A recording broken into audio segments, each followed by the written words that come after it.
Greetings, this is Bevin, and I'm an intuitive business mentor for empaths and lightworkers and mystics. I'm pleased to be coming to you with this series, 17 Concepts for Launching Your Spiritual, Holistic, or Creative Business. I'm just sharing one short tip today for all of you budding entrepreneurs out there. So let's dive in. As the owner and leader of your company, you get to set the tone and culture. This is probably very different for you if you, like me, worked for many years for other people. You were kind of at the mercy, if you will, of the tone and the culture of the leadership within that organization. Sometimes you might have agreed with the ethics and values and how they did business, and sometimes you probably did not.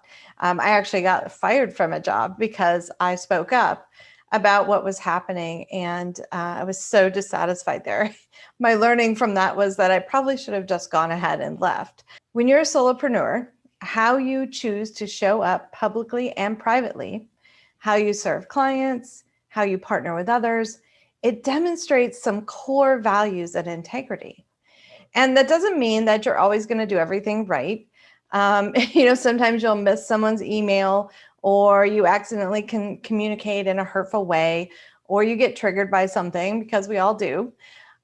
It's okay, right? We're not meant to be perfect. We're not saying you have to be this high and mighty entrepreneur. What I'm saying is, when that happens, we give ourselves time to reflect, we take responsibility, and we apologize, and we do what we can to make it right. And then after it's done, we try not to dwell on the mishap. This will help your energy to focus on moving forward, because, we can't change the past.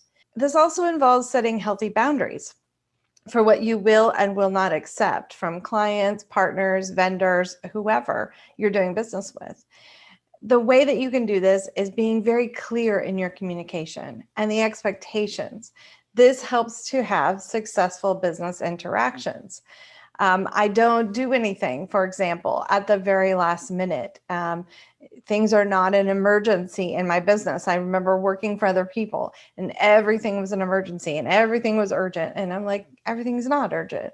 There are some things that are, and it's important to know what those are. And it's important to know it's okay if I email a day or two later. It's okay. I spent years being on call and, having to do this. So you get to decide the tone and the culture, and you basically teach people how to treat you. This is practice as a solo entrepreneur. If there's a time when you want to grow large enough to hire a team, should you decide to scale. Some people don't. They just want to stay a one-person show, and that's completely fine as well. But then your role as the keeper of company culture becomes even more important. So let's kind of consult the cards here. I've been tapping into the Sacred Rebels deck, which is amazing for us sensitive, intuitive entrepreneurs.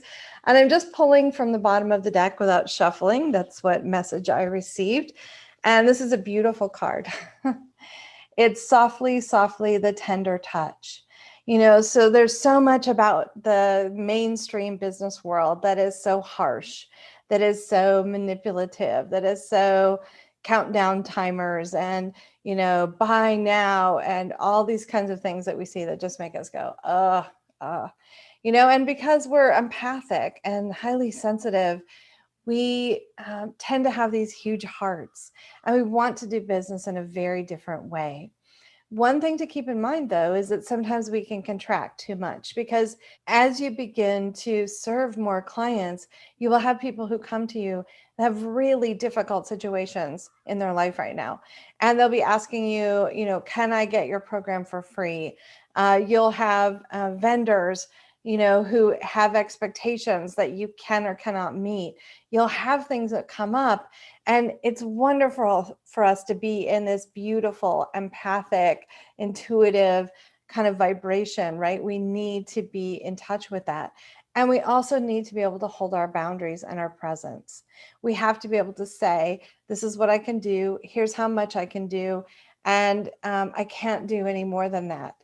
And so it's so, so important that we cultivate those relationships, that we make those connections. And yet we also know what it is that we actually have the bandwidth to give.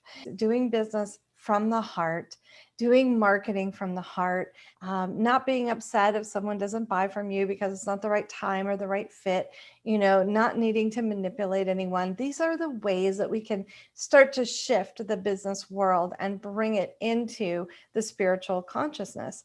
And also knowing what you need, what you want, how much time you're going to spend.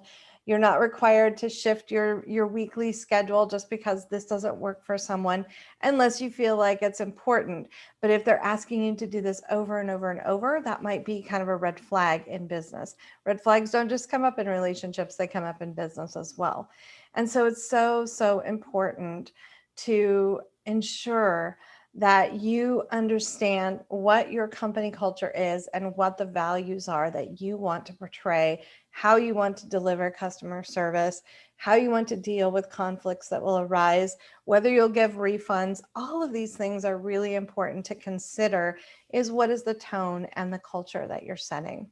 This is just one of the many concepts that I teach in my business mentoring program, the Wisdom Circle for Novice Entrepreneurs. It combines the earthly realm, the practical how-tos, with the spiritual realm.